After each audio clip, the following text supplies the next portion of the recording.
આકાશવાણી અમદાવાદ વડોદરા પ્રસ્તુત છે કાર્યક્રમ આજના અતિથિ. આજે મેનેજમેન્ટ ગુરુ મોટિવેશનલ સ્પીકર દીપક પંડ્યા સાથે વાત કરી રહ્યા છે ત્રિલોક સંઘાણી. નમસ્કાર મિત્રો, આપનું સ્વાગત અને આજના આપણા અતિથિનું પણ સ્વાગત કરીએ. આપણી સાથે આજે આપણે જેને ખરા અર્થમાં કહી શકીએ એવી બહુમુખી પ્રતિભા, જેમને મલ્ટીફેસેટેડ પર્સનાલિટી આપણે ઇંગ્લિશમાં કહીએ, એવા શ્રી દીપક પંડ્યા આપણી જોડે છે. દીપકભાઈ, હું આપનો પરિચય આપું મારી સમજણ પ્રમાણે તો વ્યવસાય એન્જિનિયર, પ્લાસ્ટિક એન્જિનિયરિંગમાં આપણે કારકિર્દી બનાવી, બહુ જ આગળ વધ્યા, ઇન્ડસ્ટ્રી સાથે સંકળાયા. નાટકના ક્ષેત્રે પણ આપણે આપણી ગુજરાતી ભાષામાં કહે તો ખેડાણ કર્યું આપણે, અને એમાં પણ સફળ થયા. ઇકોનોમિક્સનો પણ આપણે અભ્યાસ કર્યો છે. તો જેને આપણે અલગ અલગ રંગો કહી શકીએ, એવા અલગ અલગ રંગોથી આપની એક પિક્ચર, આપણું એક કેનવાસ બની રહ્યું છે. આ મેં આપનો પરિચય આપ્યો દીપકભાઈ, પણ આકાશવાણીમાં ઘણા બધા વર્ષો પછી આપ આવ્યા તો આપનું સ્વાગત. અને આપણી જે ઓળખ બનતી હોય દીપકભાઈ, એમાં આપણી ઘણી બધા વર્ષોની મહેનત હોય, આપણું શિક્ષણ હોય, આપણે અલગ અલગ વ્યક્તિઓના પરિચયને કારણે આપણને જે દિશા મળી હોય, એ ઘણી બધી ફેક્ટર્સને કારણે આપણું એક વ્યક્તિત્વ બનતું હોય. પણ આપણે શરૂઆતના વર્ષોની જે વાત કરીએ, સંઘર્ષના વર્ષોની વાત કરીએ, એ આપણી ઓળખના પાયામાં હોય. તો શરૂઆતના વર્ષોની વાત આપના શબ્દોમાં થોડી આપણે કરીએ તો એન્જિનિયરિંગના ક્ષેત્રમાં આવવાનો આપણો જે ડિસિઝન હતો, એ એક સભાનતાપૂર્વક લેવાયેલો નિર્ણય હતો કે? ના, બહુ સાચી વાત કહું તો જ્યારે મેં કીધું પહેલાં આપને આપણા સામાન્ય પરિચયમાં એ પ્રમાણે કે અમે ગામ ખેડાથી અહીંયા અમદાવાદ શિફ્ટ થયા હતા. જી. અને મારા ફાધર ડૉક્ટર હતા. અચ્છા.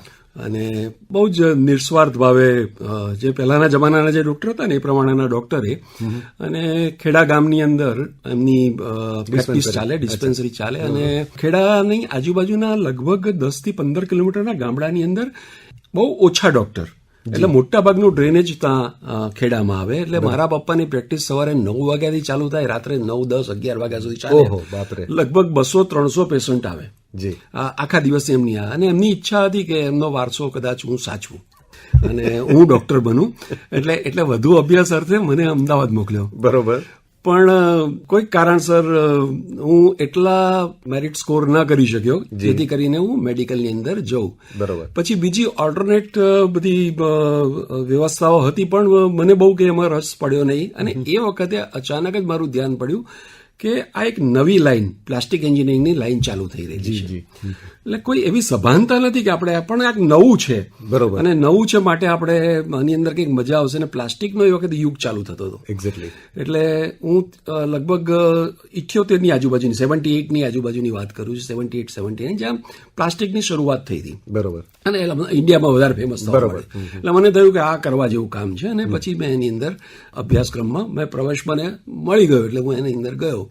પછી એ અભ્યાસક્રમ તો કર્યો, પણ કરતાં કરતાં એમ થયું કે આની અંદર પણ વધારે કંઈક સારું કરી શકાતું તો કરીએ. તો એ વખત મારા ધ્યાનમાં આવ્યું કે ફાઇબર ગ્લાસની પણ એક લાઇન છે, એ છે તે ફાઇબર ગ્લાસ રેઇનફોર્સ પ્લાસ્ટિક તરીકે ઓળખાય છે. બરાબર. જે ઇન્ડિયામાં હજુ શરૂ થઈ રહી છે.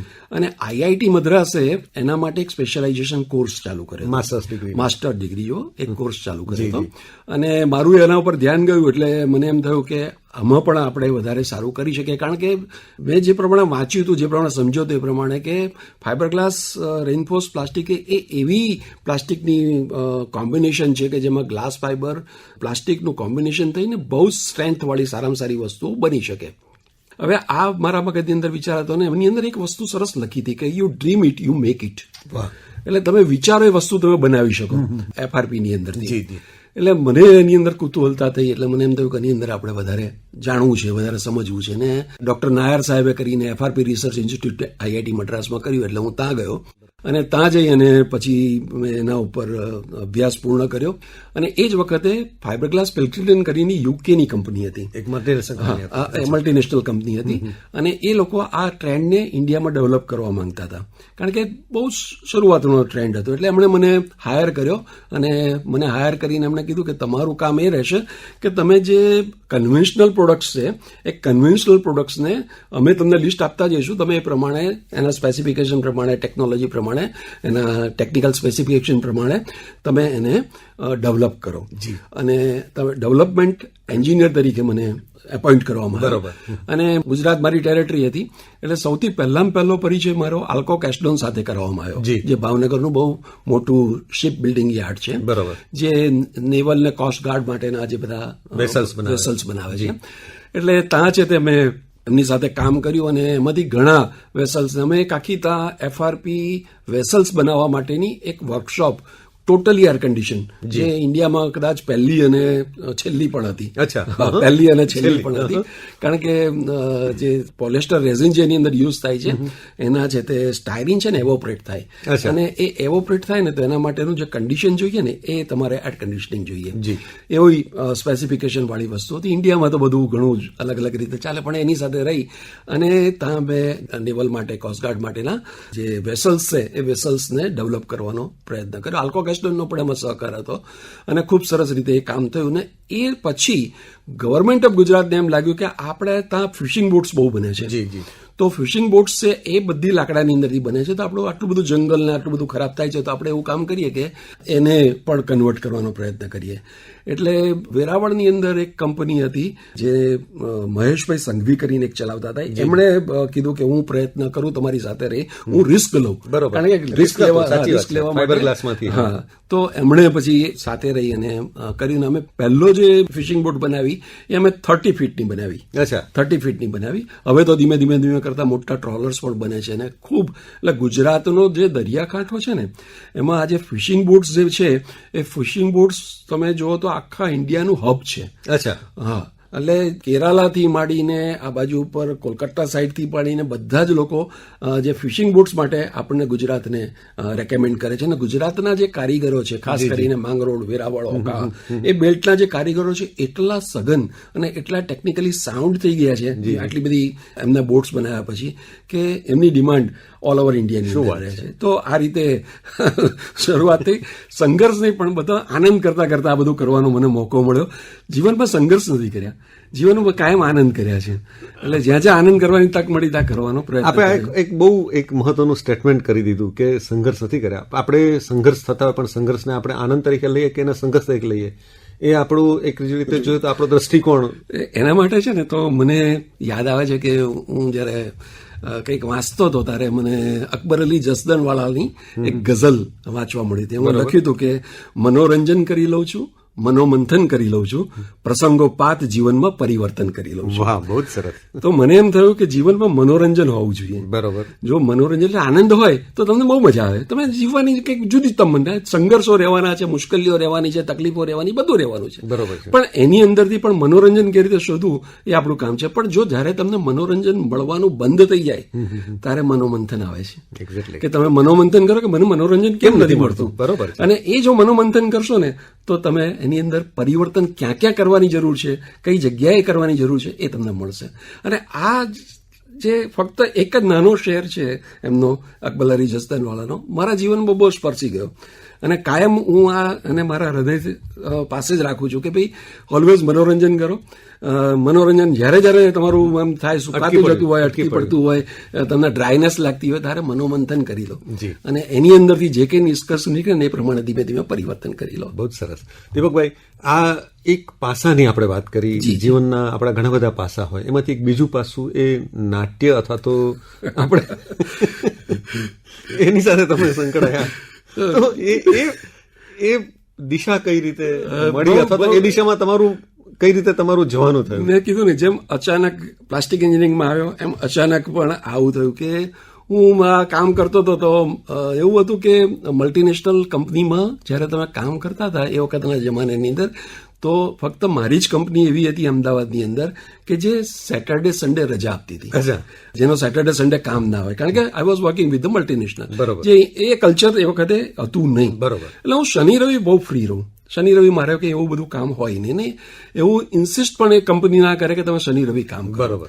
તો મારા એક મિત્ર હતા, એ મિત્રને નાટકનો બહુ શોખ હતો અને ગુજરાત સંગીત નૃત્ય નાટ્ય એકેડેમીની એકાંકી નાટ્ય સ્પર્ધા માટેની તૈયારી કરતા હતા, વન એક્ટ પ્લેની એકાંકી નાટક એ તૈયાર કરતા હતા. શ્રીકાંત શાહ સાહેબે લખ્યું હતું, મારા બહુ પરમ મિત્ર શ્રીકાંતભાઈ, બહુ સરસ મજાના માણસ, એમણે લખ્યું હતું. અને હું છે તે આ લોકો રિહર્સલ કરે ને ત્યારે જયશંકર સુંદરીમાં નીચે એક નાનો હોલ હતો કે જ્યાં રિહર્સલ માટે આપતા હતા. ત્યાં જવું ને એ લોકો સાથે બેસવું ને એ લોકો બધા મસ્તી મોજ કરતા હોય ને બધું અમે જોતા હોય ને આનંદ કરતા હોય ને મિત્ર હતો એટલે મજા આવતી હતી.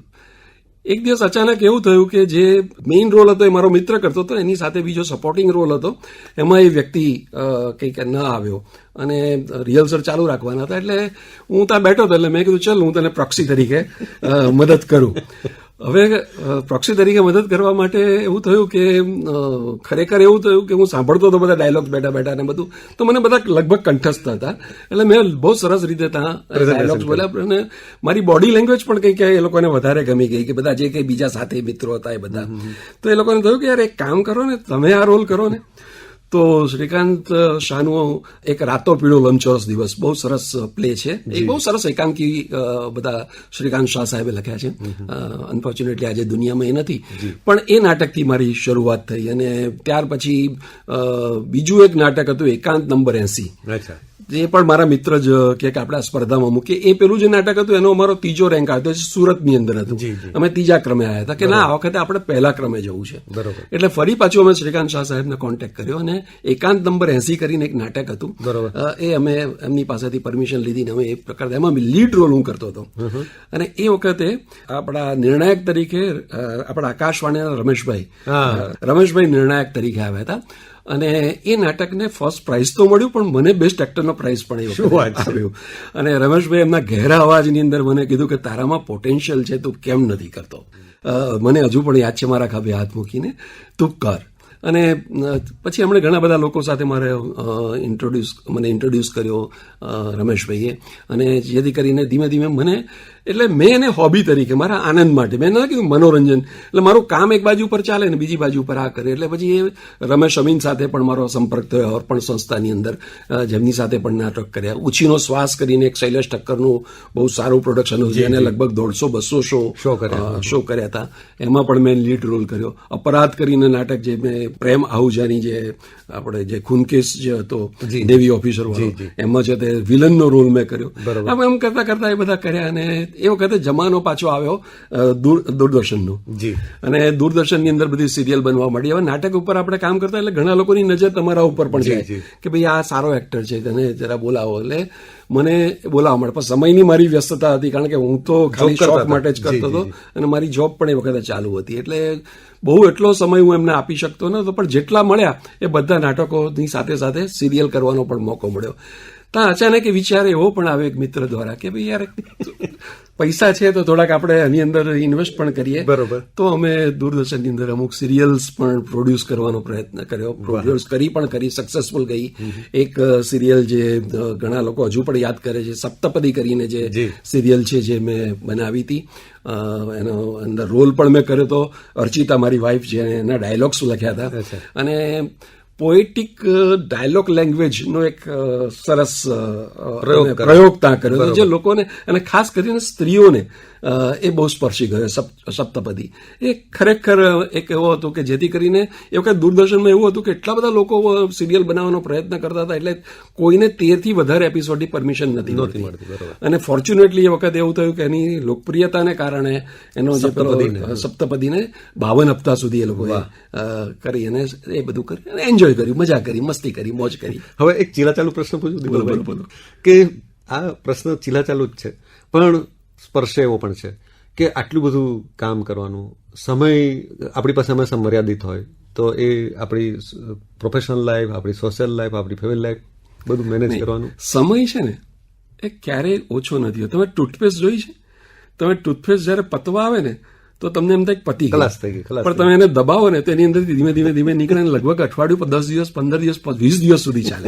એટલે આ છે સમય ટૂથપેસ્ટ જેવો છે, જેટલો તમે એને દબાવો ને તો ધીમે ધીમે ક્યાંકથી પ્રેસ કર્યા કરો. ટૂથપેસ્ટને જેવી દબાવો, જયારે તમને એમ લાગ્યું છે કે આ પતી ગયો છે, તો પણ તમારી અંદરથી તમારા 2 દિવસ તો કાઢી આપે. એટલે સમયનું પણ એવું છે કે સમયને પણ તમે જેટલા સરસ રીતે મેનેજ કરીને અને તમે બેલેન્સ કરતા જાઓ કે ભાઈ ચલો, દુનિયામાં એવું નથી કે તમારે કામ જ કરવું એટલે પૈસા કમાવા, એ પણ નથી. તમારે આનંદ કરવો પણ બહુ મહત્વનો છે. તમારી અંદર કંઈક કંઈક રહેલું છે, એ રહેલી વસ્તુઓને ક્યાંક ક્યાંક બહાર નીકળતી હોય તો એના માટે સંપૂર્ણ સભાનતા સાથે પ્રયત્ન કરવો જોઈએ કે જેથી કરીને આપણને અફસોસ ના થાય કે મેં આ ન કર્યું. જી હા, તમને મુશ્કેલીઓ પડશે, તકલીફો પડશે, ચેલેન્જીસ બધી તમારે ફેસ કરવાની આવશે. સોશિયલી પણ તમને ઘણીવાર એવું થશે કે ભાઈ આટલું બધું મૂકીને શું આ નાટક ચટક કરે છે ને આ શું આ બધું કરે છે તું, એવા ટોણા પણ કદાચ તમને સાંભળવા મળશે કે ભાઈ અત્યારે સમય છે તારે કમાવાનો, અત્યારે સમય છે તારે એસ્ટાબ્લિશ થવાનો. તો એની અંદર તમે આ બધું કરશો તો પણ તમે બેલેન્સ કરતા જાઓ ને કરતા જાઓ તો ડેફિનેટલી કરી શકાય છે. અને જે મારો અનુભવ છે કે મેં કર્યું, મજા કરી અને જ્યાં જ્યાં જેટલો સમય આપવાનો તે આપ્યો. દીપકભાઈ, એન્જિનિયરિંગ, આપણે જેને નાટ્ય શાસ્ત્ર અથવા નાટ્ય વિદ્યા અથવા તો એનો પ્રેક્ટિકલ એક્સપિરિયન્સ, અને એમાં ઇકોનોમિક્સ કઈ રીતે આવ્યું? મારી છે ને તો એક હંમેશા એવી એક જિજ્ઞાસા રહી છે કે કંઈક જાણવું. બરોબર. કંઈક જાણવું. જેમ મેં પેલું જાણ્યું કે you can mould it, dream it and you can mould it, જે મારે વાંચ્યું એક જિજ્ઞાસા ઉત્પન્ન થઈ. બરોબર. એવી જિજ્ઞાસા મને ઇકોનોમિક્સનું જે તે માટે પણ હતી થોડી ઘણી. કારણ કે એ વખતે બહુ ઓછા લોકો ઇકોનોમિક્સ ટાઈમ્સ મંગાવતા હતા અને મારા ઘરે આવતું હતું.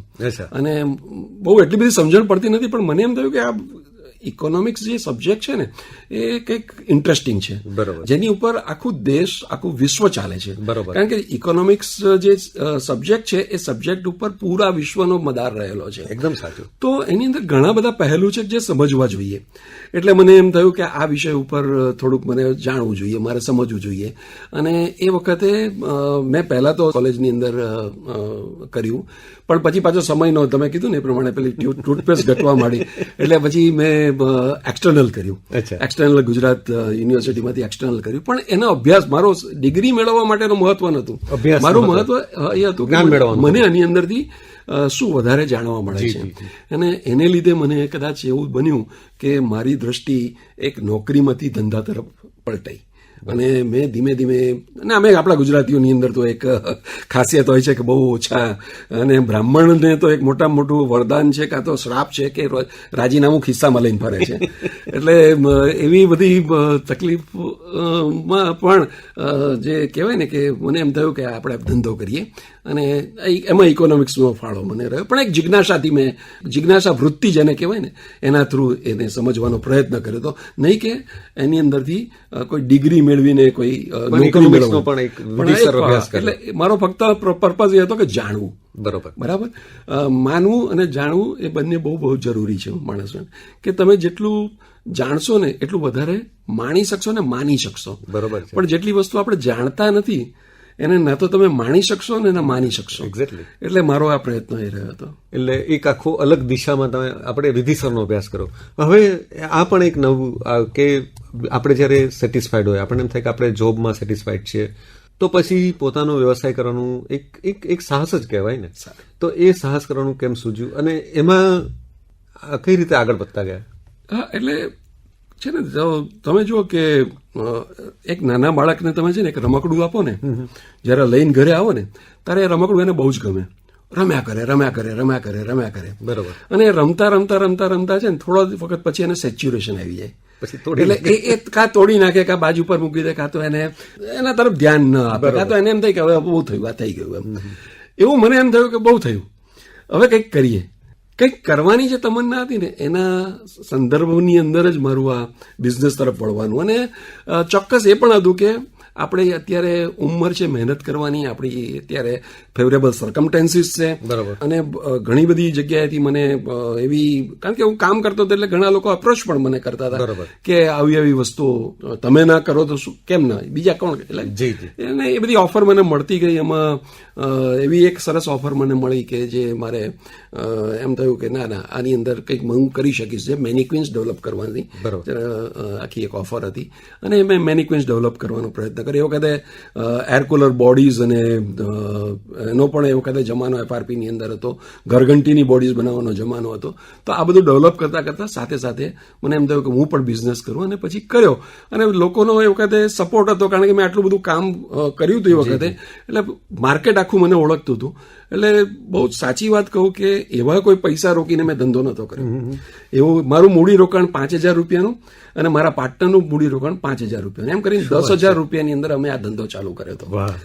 અને અમે કામ કરતા ગયા અને કહે છે ને કે જેમ પેલું બુંદ બુંદ ભેગું થઈને જેમ નદી બને, નદીમાંથી સરોવર બને, સાગર બને, એમ અમારું કામ આગળ વધતું ગયું ને અમે સરસ રીતે કામ કરતા ગયા ને છેક સુધી કામ 2024 સુધી મેં ધંધાની અંદર સાથે સાથે બીજી પ્રવૃત્તિઓની અંદર પણ મારું ધ્યાન રાખવાનો પ્રયત્ન કર્યો. દીપકભાઈ, એક દરેક વ્યક્તિની એક આપણે કહેવાય ને એક તમારું પ્રિન્સિપલ હોય કે જે એને તમે વળગી રહો અને એને કારણે તમારો આખો એક વૃક્ષ બને, તમારો વિકાસ થતો જાય. તો એવી મારે દીપકભાઈને પૂછવું કે તમારું એવી કઈ આપણે કહેવાય ને કે પોલિસી હતી, એવી કઈ તમારી ટેગલાઈન હતી કે જેને તમે સતત ફોલો કરતા રહે? એટલે બહુ સાચું કહું તો એવી કોઈ ટેગલાઈનથી નહીં, પણ દરેક વસ્તુ મેં તમને કીધું ને કે મનોરંજન, મનોરંથન અને પરિવર્તનની જે ભાવનાથી જે, એટલે તમે એને ટેગલાઈન કહો તો મને કદાચ ખબર નથી કે મારી ટેગલાઈન છે કે નહીં, પણ મારા બેક ઓફ ધ માઇન્ડ આ વસ્તુ કાયમ રહેતી હતી કે ભાઈ આ કરવાનું, કે હવે મનોરંજન નથી મળતું તો મનોરંજન કરો. અને મનોરંજન અને એ બસ એના ઉપર જ આખું જીવન ચાલ્યું. અને દરેક વસ્તુ જે કંઈ કરીને એ ફક્ત ને ફક્ત આનંદિત રહેવા માટે કરી, કે ભાઈ જ્યારે પણ તમે કોકના સાથે હો ને ત્યારે તમે આનંદમાં હોવા જોઈએ. અને તમે પોતે અંદરથી જો આનંદિત હો ને તો જ તમે બીજાને આનંદ આપી શકો. એટલે એ બધી જે આખી પ્રોસેસ હતી ને એ પ્રોસેસ અનાયાસે થઈ છે. કોઈ હું તમને એમ કહું કે મેં કોઈ પ્રયત્નપૂર્વક નથી કરી કે ભાઈ આવું, પણ આમ અચાનક કહે છે કે ઘણીવાર તમારી અંદરથી કંઈક વસ્તુઓ નીકળતી હોય ને, મારી અંદરથી કંઈક કુદરતી આ બધી વસ્તુઓ નીકળતી. કદાચ મારા ફાધર મધરના એ સંસ્કાર હશે, કારણ કે મારા ફાધર આટલું કામ કરતા હતા એ વખતે, એ જમાનાની અંદર. તમે નહીં માનો કે કોઈ પેશન્ટ પાસેથી કદાચ 50 પૈસા, 60 પૈસા કે રૂપિયાથી વધારે લેતા નતા. કોઈ ઇન્જેક્શન આપે તો $1.50 કે $2 લેતા હતા.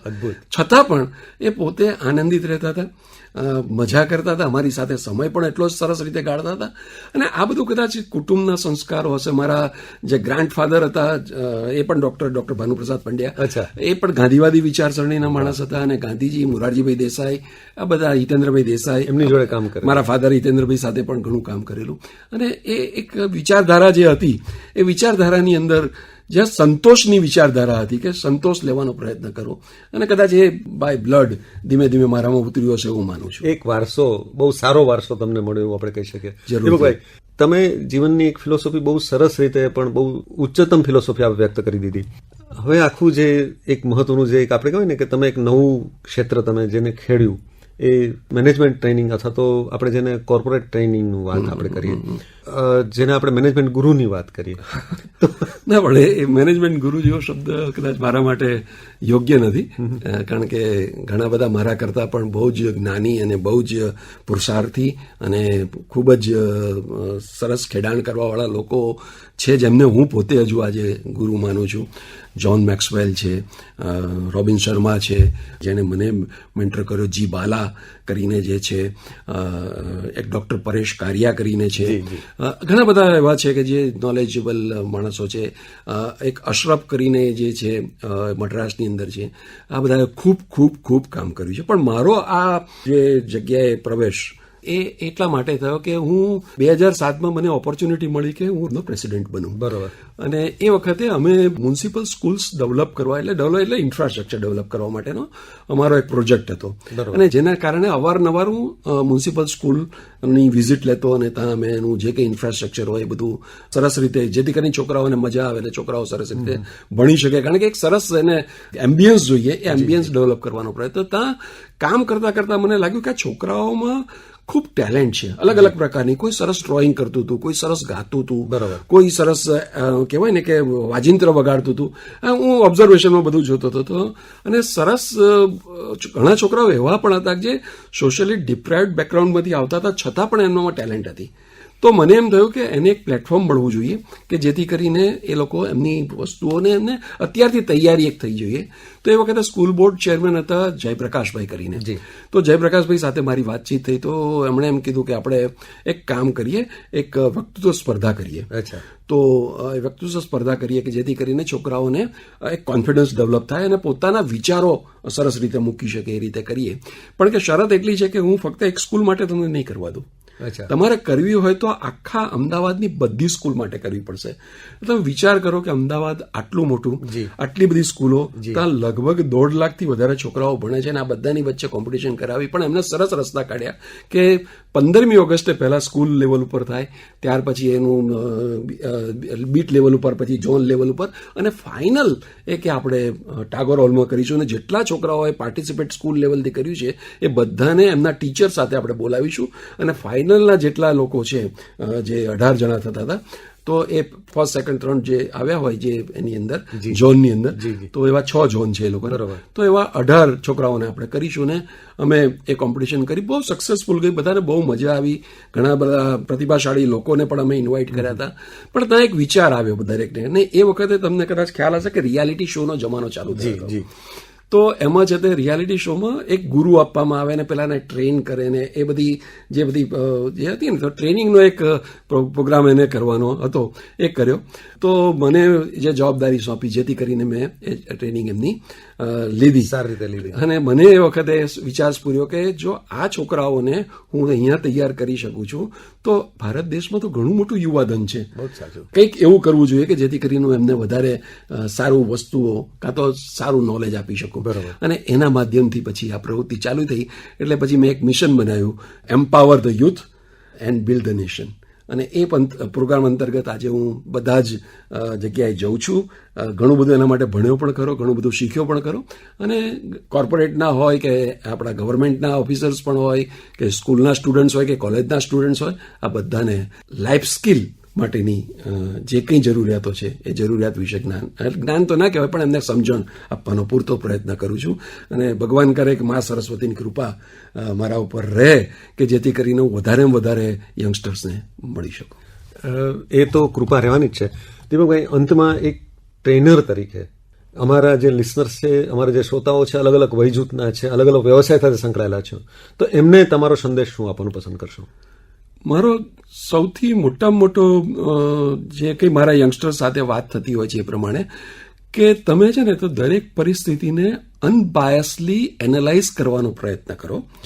અને દરેકની પરિસ્થિતિ જ્યારે કંઈક ને કંઈક બનતી હોય ત્યારે એનું ઓબ્ઝર્વેશન, એની અંદરથી તમારો અનબાયસ એનાલિસિસ, અને અનબાયસ એનાલિસિસની અંદરથી તમને જે કંઈ નિષ્કર્ષ મળ્યો છે એ નિષ્કર્ષને વાગોળીને જીવનને વધારે ને વધારે ઘટાદાર બનાવવાનો પ્રયત્ન કરો કે જેથી કરીને એ તમારી પોતાની સમજણ હોય, તમારા પોતાના નિષ્કર્ષ હોય અને એનીથી તમારું વૃક્ષમાંથી વૃક્ષ બનતું જાય.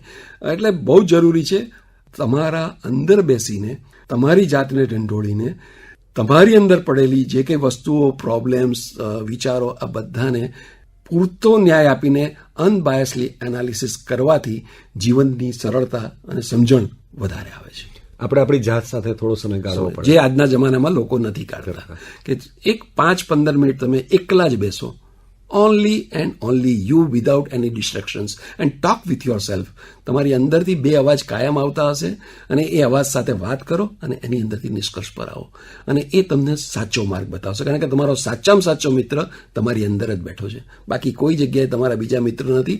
એ કદાચ સ્વાર્થથી હશે, કદાચ કોઈ પરમાર્થથી હશે, ગમે તે રીતે હશે, પણ જે સાચો મિત્ર, સાચું કહેવાવાળો જો કોઈ દુનિયાની અંદર કોઈ એક વ્યક્તિ છે ને, તો એ તમારી અંદર બેઠો છે.